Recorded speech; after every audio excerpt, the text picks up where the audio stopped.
708 teams from Queensland, New South Wales, ACT and Victoria have competed in this year's Bill Turner Cup. From humble beginnings in the Hunter 18 years ago, it's grown to be the biggest competition of its kind in the world. But that was all under threat when the Commonwealth Bank pulled out its sponsorship. But the national ruling body of the sport, Soccer Australia, has stepped in. We have had talks with their top marketing man, and it appears that it will be based on a sponsorship from outside soccer itself with their full support.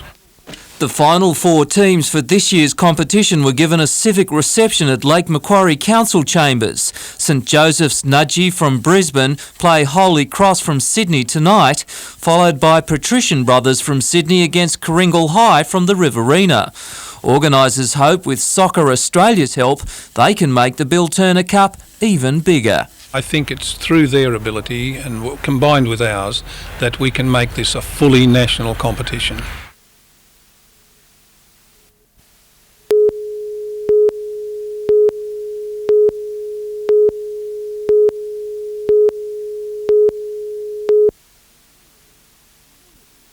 Earlier this afternoon, the owner of this house in Woomera Street left for work. An hour later, a passerby noticed smoke billowing from the windows and notified the fire brigade. Fire crews from Belmont and Windale extinguished the blaze within minutes, but not before extensive fire and heat damage to the kitchen and smoke damage to the rest of the house. The family cat was caught inside and died from smoke inhalation. Usually an outdoors pet, it had been inside recovering from recent surgery. It's believed an electrical fault in the refrigerator sparked the blaze, the heat eventually causing the fridge to explode. The cause of the stage appears to be a refrigerator malfunction, creating a fire and of course causing the consuming damage. So.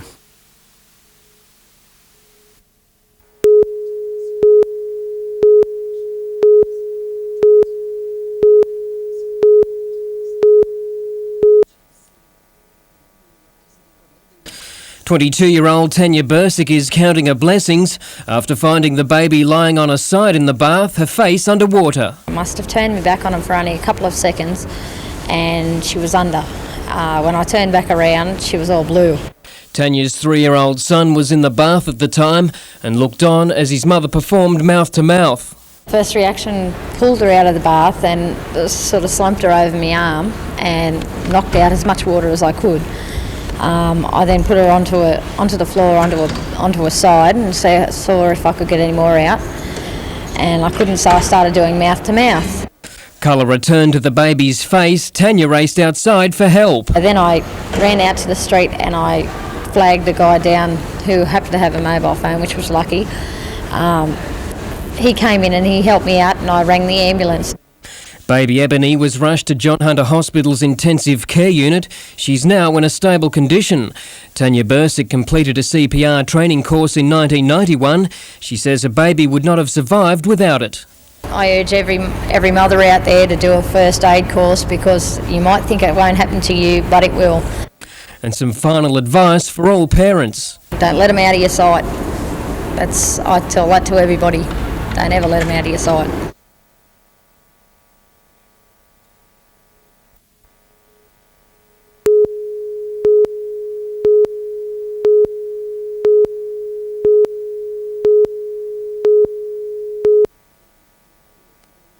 Port Stephens Peak Tourism Body has grand plans. One is to make the area an eco-tourism haven. But to do that, money has to be spent promoting Port Stephens as a tourist destination. The tourism organisation of Port Stephens has asked Council to consider imposing a levy on tourism operators. Around $200,000 must be raised. If the levy proceeds, Tomaree Peninsula operators will bear the costs. If it comes off, there would be a higher rate for the Tomaree Peninsula than other parts of Port Stephens. Dr Campbell says if it proves viable, the levy will go a long way towards promoting the area.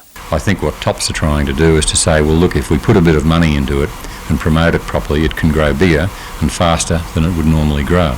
The levy will be put to the state government for approval later this year. Meanwhile, Port Stephens Council has approved a twin cinema complex in Raymond Terrace. The cinema will be built on this site adjacent to the Pacific Highway if it meets council planning conditions.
At 9 o'clock, city-bound state transit buses terminated at the Regional Museum.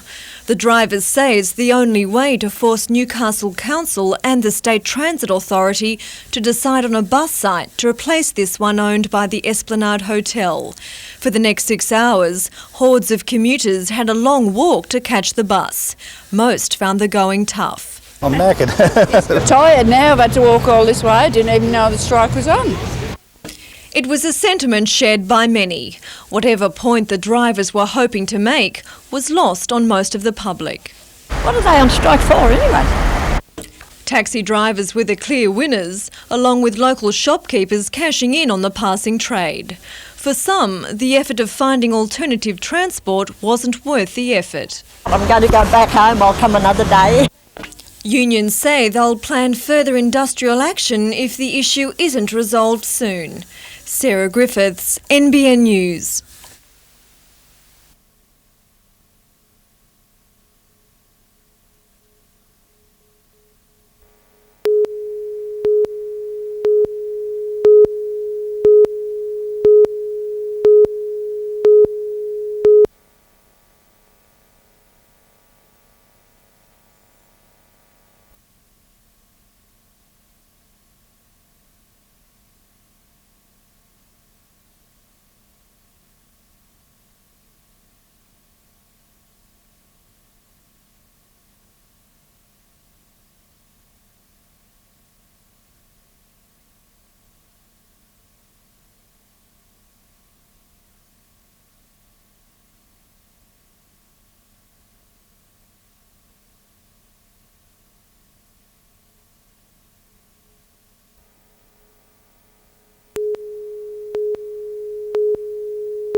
The year was 1940 and the fierce loyalty to Britain was at its strongest.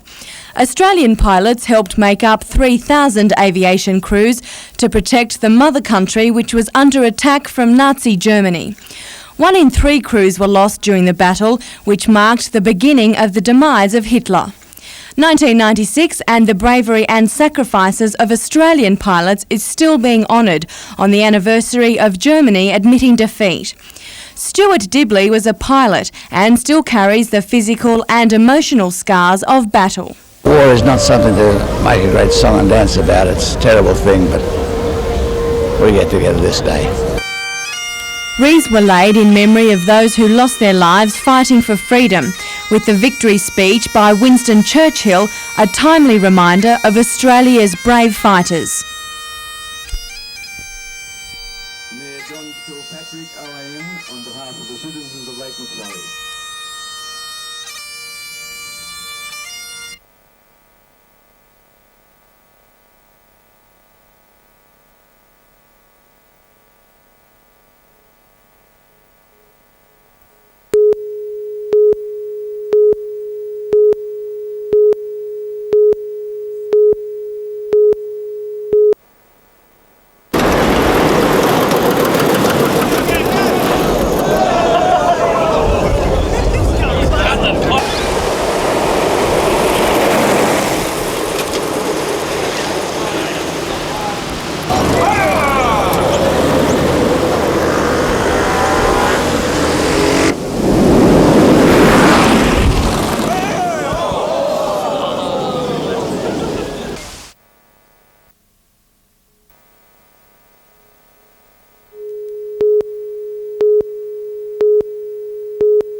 After a shock early exit in the Waratah Cup, the Breakers were determined to start the Johnny Walker Cup with victory at Jack McLaughlin Oval last night.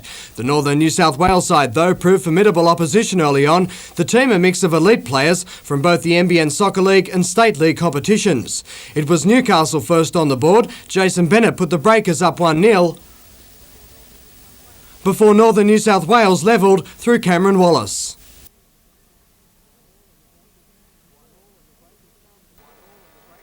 1-1 and the Breakers found some form. Only scrambling defence kept the scores deadlocked, but after the break Newcastle slammed home 6 unanswered goals for a morale-boosting victory.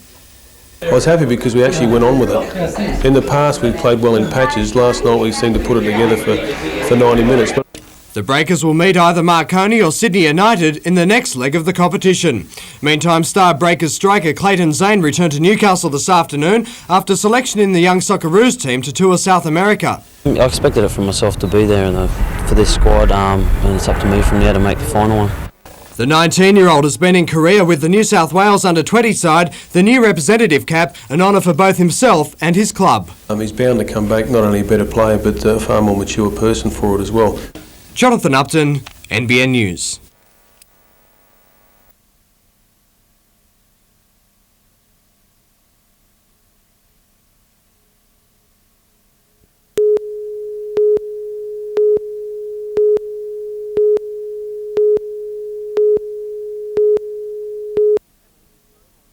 Hamilton's Beaumont Street has grown into the cosmopolitan centre of Newcastle, with an ever-increasing number of people visiting its bars and restaurants. But that growth is being threatened by a chronic car parking shortage. It's causing problems for traffic and residents, with cars spilling into nearby streets. A Chamber of Commerce survey has revealed residents and business owners want council to alleviate the problem. The comments in the back of this report show that the people are expecting some council help as far as the relief in the parking. The Chamber is looking at a range of options, including building on top of existing car parks in Hamilton.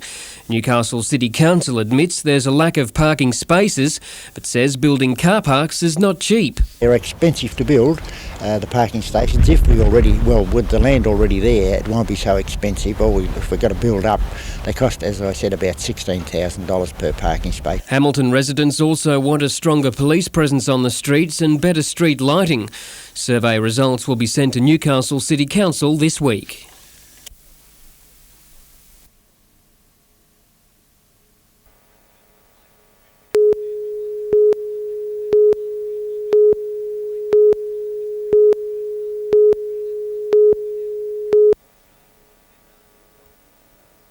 Residents of Nauru Road, Belmont, alerted fire crews to the blaze around 4:15 as strong winds fanned the flames. Crews from East Lakes arrived on the scene as the fire intensified and at one stage burnt on two sides of Pelican. Extra crews from Windale, Hamilton and Charlestown were called in after the blaze jumped the Pacific Highway. The fire was eventually brought under control late this afternoon. Meanwhile, the body of a man has been found in bushland at Blackbutt Reserve. It's believed the man was missing for several weeks. Scientific police at the scene say there are no suspicious circumstances. Blake Doyle, NBN News.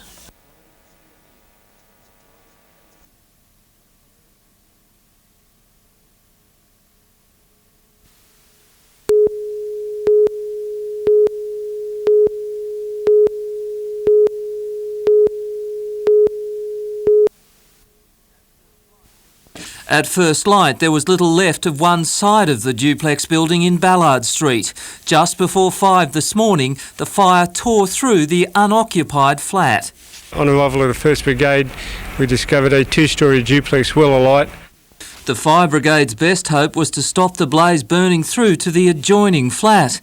A specially built double brick wall from the ground through to the roof helped control the blaze. The wall is compulsory in duplexes. The firewall's done its job, exactly what it was designed to do. Police and fire investigators are looking into the cause of the blaze. Local detectives are working on the case.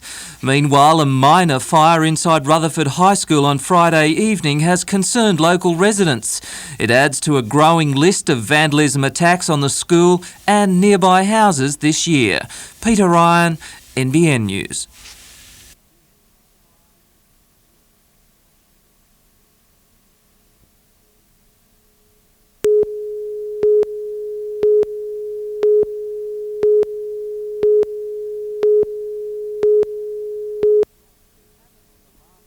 It happened in the last race in the motocross meeting about 4 kilometres south of the Barrington Tops guest house. The 46-year-old bike rider from Curry injured his lower back in a fall.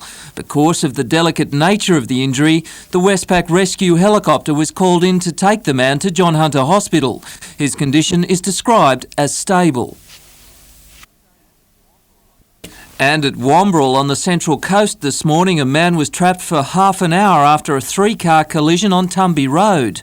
He suffered a fractured collarbone. 3 people were taken to Gosford Hospital, all in a satisfactory condition.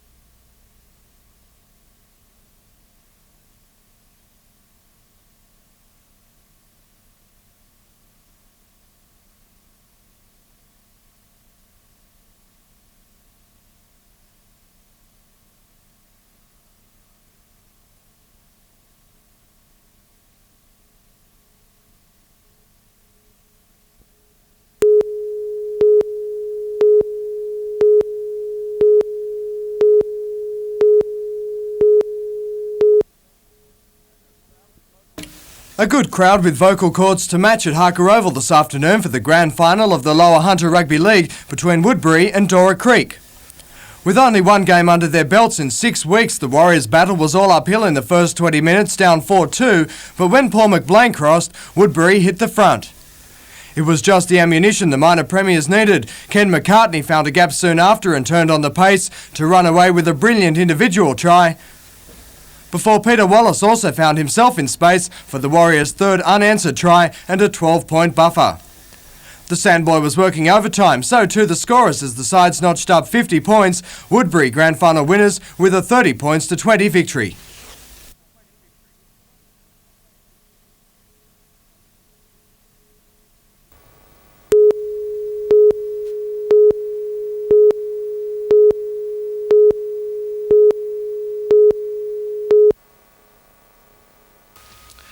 Losing both juniors and reserve grade, a few Werris Creek hearts skipped a beat when Steve Howard opened the scoring for Gunnedah in the top grade game. But when 5'8" Corey Wilson sliced through out wide, the Werris Creek scoring machine was back on its rails. Winger Sean Allen crossing for his first of 2. In the blink of an eye, veteran fullback Guy Neen was scoring in the corner. The Magpies headed to the break 16-8. Desperate defence shortly after the break denied Aaron Allen in the corner, but the signs were all too ominous. He wasn't to be denied a second time, the Creek speedster outpacing the cover defence to race 70 metres to touchdown, handing the Magpies a 20 points to 8 lead. The Magpies began attacking in flocks. Jason Holland rewarded with a great try after Guy Neen ripped through paper-thin Bulldog defence. Man of the match Stuart Porter was the next to score, but again Corey Wilson was the man to deliver the final pass.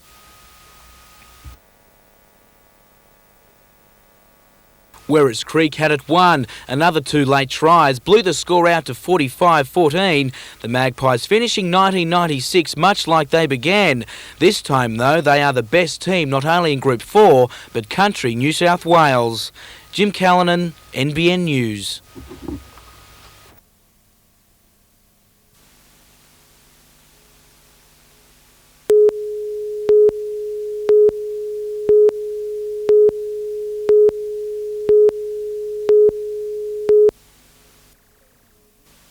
It's been 3 years in the making. Now, $330 million later, the Dartbrook underground mine is being hailed as one of the most productive in the state, with plans to produce 4 million tonnes of coal each year for the Asia-Pacific market.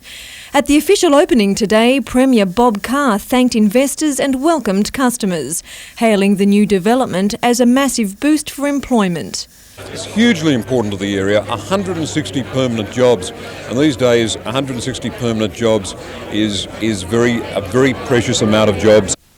And there'll be further spin-offs for the local economy, with businesses supplying materials.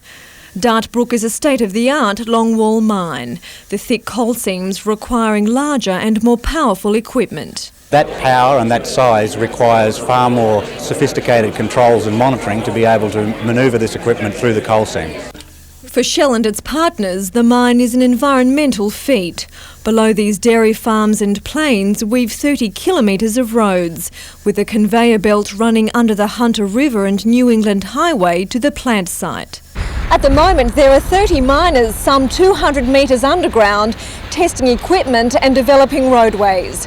The mine's expected to be fully operational by the end of the month. Sarah Griffiths, NBN News.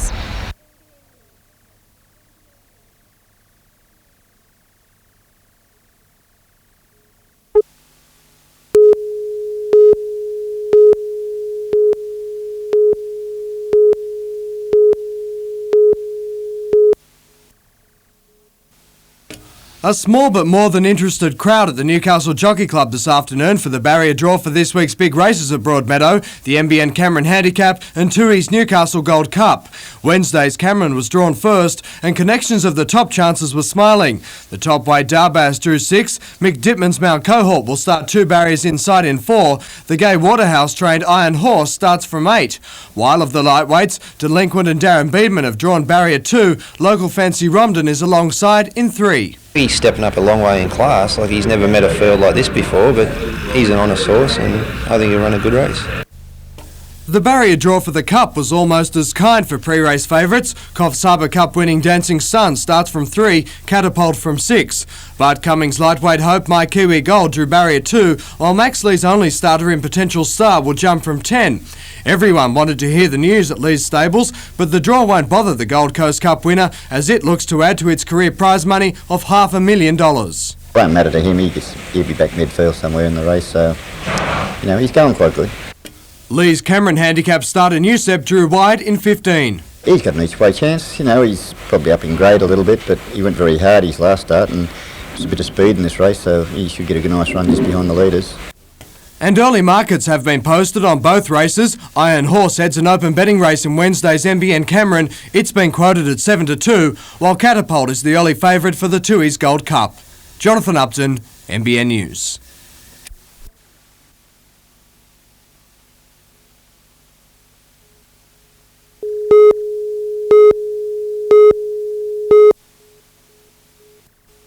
Sydney's bicentennial celebrations had the nation applauding, but plans for Newcastle's 200th birthday are for some leaving a bitter taste. A leaked document shows the launch for the bicentennial at Newcastle Council on Thursday night will not be cheap. The bicentennial launch on Thursday night is going to cost $37,000. Newcastle Council's funding for the next Matara Festival has been cut from $40,000 to $25,000. An organiser for Matara, Del Saunders, is so angry about the inequity in funding, she's put an ad in the local paper calling for ratepayers to stand up and fight the moves. Bicentennial spokesman Renato Rispoli says you have to pay for quality, and the $37,000 for the launch is money well spent. It cost $300,000 to launch the logo for the Olympics the other day. In comparison, I mean, it's a reasonable amount of money, but we've got to do the job and do it properly. Newcastle's Surffest seems likely to take a $50,000 pay cut from council next year. In total, the bicentennial budget will be just under $3 million. It's alleged more than $1 million will be spent on administration costs. Congratulations to the bicentenary for the money they've got and everything there. I think just the council should look across the board and look at supporting the community events that have been there for so long and will be there for the future, because the bicentenary is only for 1 year.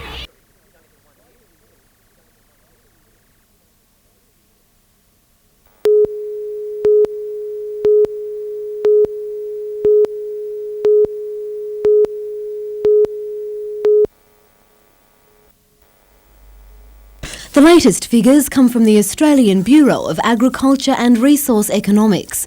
Manager of the Minerals and Energy branch, Tom Waring, says a strong growth in demand for transport fuels and electricity in developing and newly industrialised countries will contribute to the export growth.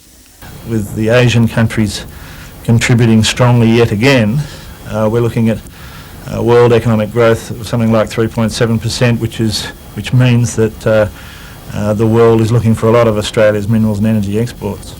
Australian producers are warned, however, to be aware of strong competition from countries such as South America, which have low production costs. If we want to be in this business, then we need to compete with those countries. Therefore, we need to be very sharp about the way we do business in Australia. Rural exports are meanwhile expected to remain stable at close to $23 billion, following a 12% rise in 1995-96. A fall in prices has been forecast for the wheat and beef industries, with wool prices expected to remain flat, making things slightly more difficult for primary producers.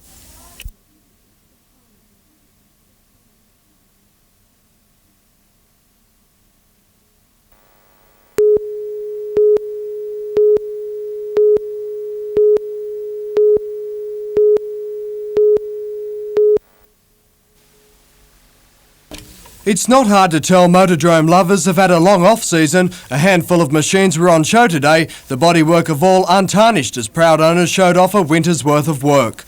Launching the season, the motordrome issued this promotional video, a reminder that the thrills and spills aren't too far away.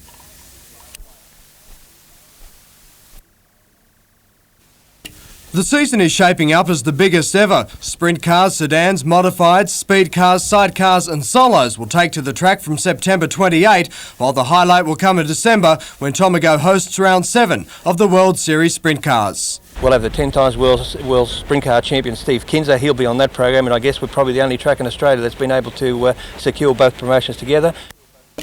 Organisers expect the season to go off with a bang.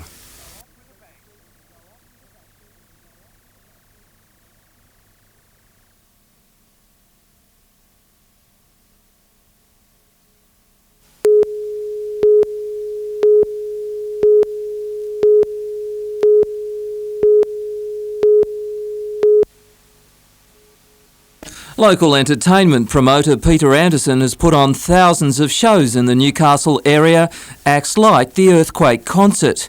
In the last 12 months, with 259 entertainment events, his overheads have been $175,000. The overheads for the bicentenary are more than $1 million. Look, clearly $1.2 million in overheads to manage a bicentenary for Newcastle is just absolutely crazy. Newcastle Council is under attack for its $3 million budget for the bicentennial celebration. Some councillors are privately asking questions about the funding. Meanwhile, festivals like Matara and Surfest are facing massive cutbacks. Well, look, if Newcastle's going to celebrate its last 200 years, shouldn't we start with the personalities, the flavour and the fabric of the community, which surely is icons like Matara, like Surfest. Look. Bicentennial organiser Renato Rispoli says the door is still open for those groups to get funding, but it must be made on paper and be done soon. Mr Rispoli has listed more than 70 local community groups that are already taking part.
It was a game of missed opportunities for both sides, particularly the Northerners. A glut of possession saw the Lions camped in enemy territory for the majority of the first half, but unable to convert. The Breakers had fewer opportunities, but when they presented themselves, they were rarely missed. Troy Halpin's goal in the 12th minute gave the Breakers a taste for blood and boldness. A couple of long-range missiles went astray, while Northern New South Wales was getting closer to the mark, Fittick in goals under relentless attack. The defences finally broke as Wayne Bailey provided the equaliser. The Breakers' defence stepped up a gear and the Red and Blacks weren't to find the net again. Not so for the home side, however, Halpin aiming for goal number 2. Newcastle unstoppable in the second half, going on to score 3 more and set up a quarters showdown with Marconi Fairfield tomorrow night.